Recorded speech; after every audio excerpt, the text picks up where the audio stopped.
everyone, this is Sarah Vall, and this is going to be my closing remarks for this semester. So my research was based off of art criticism and elementary art, exploring and implementing different methodologies. So I'm looking at art criticism. My questions that I used to guide my research were, how do art teachers conduct art criticism within their classroom? How can different methods of art criticism scaffold questions to increase students' art knowledge and skills? And what effective art criticism activities can be applied to the art classroom to increase students' critical knowledge of art?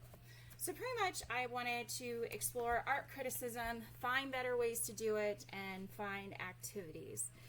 My reasoning for this was the first time I ever did art criticism was this year, and it was a huge failure. Kids were bored out of their minds, and I felt like I was pulling teeth to try to get answers, and it was a huge flop. So I needed to find a better way to include it within my classroom. And I was more or less looking at art criticism with artwork instead of student criticism. So it was more specific than just student criticism. Anyways, methods and methodology. My methodology I chose for this was action research. The reason I chose this was obviously I'm trying to increase my own techniques and skills in the area of my curriculum and how I teach. So a lot of the data collection that goes with that is observation, discussions, and sometimes interviews. So it's a lot of me observing, trying new things, and if something doesn't work, it's very circular, so I go back to the beginning and I do it again and again and again.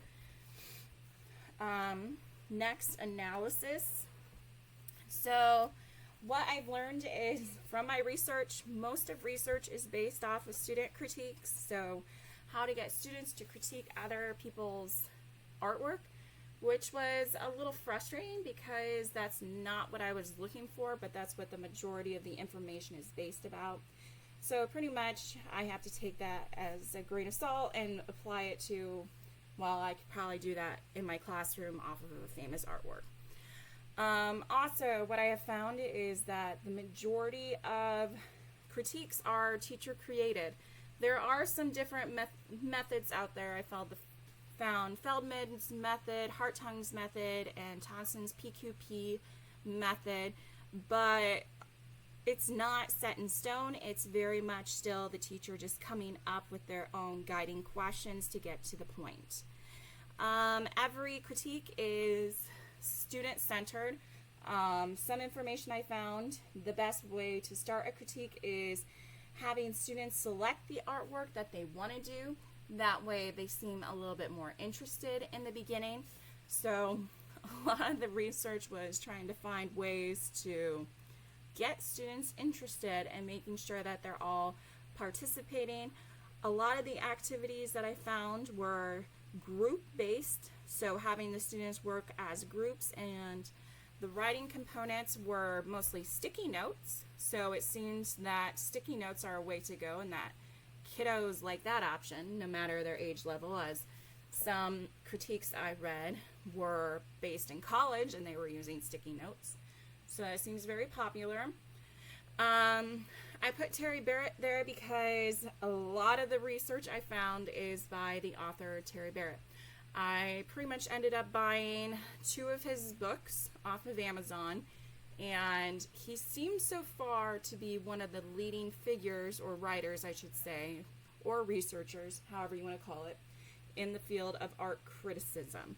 So pretty much when I saw his name on something I was researching, I knew that it was a good bet that it was going to lead me to some good information. Alrighty. So my findings were, I put a lot of this here. I found a lot of this information talking about student art. In this book, Terry Barrett, he gave examples of art critiques. He pretty much, it was a lesson plan based book. It gave instructions, it gave guidelines, and it went through the critique, and then it did a reflection So that book was really great in showing me different ways to conduct a critique and to see if it would work. Criticizing Art was a book that he wrote about the 3 areas of a critique, which I didn't really think about before until I realized it through my research, which was description, interpretation, and judgment. And he does it through the idea of actually being like a critic for a job, but still he did a great job explaining all of that in his book, what each layer was, and that was nice to apply to my own ideas and what I was looking for. And then this is another one. It's only available through Eric Clearinghouse. I can't find the book or buy it, but it's Lessons for Teaching Art Criticism. It is pretty much a good 12 lessons from various art teachers about how to create, how to do art criticism within their classroom. So it's actual lessons. One is on symbolism, portraits, abstract, writing components. So yeah, that was my findings, was that information right there, and that's where I drew a lot of my information from for my literature review. All right, the second part of this, reflect on what I've learned. Well, the nitty-gritty, yes, of data collection, it does fit with my earlier thoughts on how knowledge is constructed. I mean, if you want to find something, you're going to have to research it. And a lot of it, I've already used Eric before, EBSCOhost, with writing a literature review for Kent State. And I know that it can get tiring sometimes looking for that one specific word and constantly remodifying your research until you find the exact thing you were looking for. And it's hard sometimes finding things that are not redundant. So yes, it is what I expected. Have I changed my perspectives? No. I'm still doing action research. It still applies to bettering my curriculum and everything like that. It has impacted my position. How has your positionality impacted your own data collection and analysis? Well, I guess my own position would be looking at it, is it important or else is it not important? Is it what I want? Is it not what I want? A lot of things, like I said previously, were student critiques, which I really didn't want, but I found out I was just having to use anyways because it was what was the most available. It seems that there is not a lot of data research on actually critiquing famous artwork. It's all student-led. Next question is, what methodology have you decided to utilize? Still sticking with action research?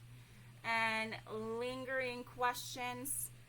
No, I really don't have any. It's just going to be putting a lot of information together and categorizing it in a better way that seems to flow better with what I want.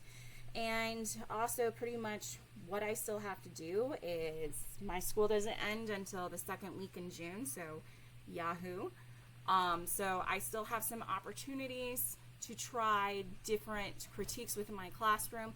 I plan on videotaping those so I can go back and analyze them later instead of just trying to frantically write afterwards and thinking, oh, I hope I got it all, or else forgetting it mid-thought. So it's not lingering questions, it's more or less things I still need to do and I have on my checklist. So, all right, this is my closing. Good luck, everyone, and see you when I see you, I guess. Bye.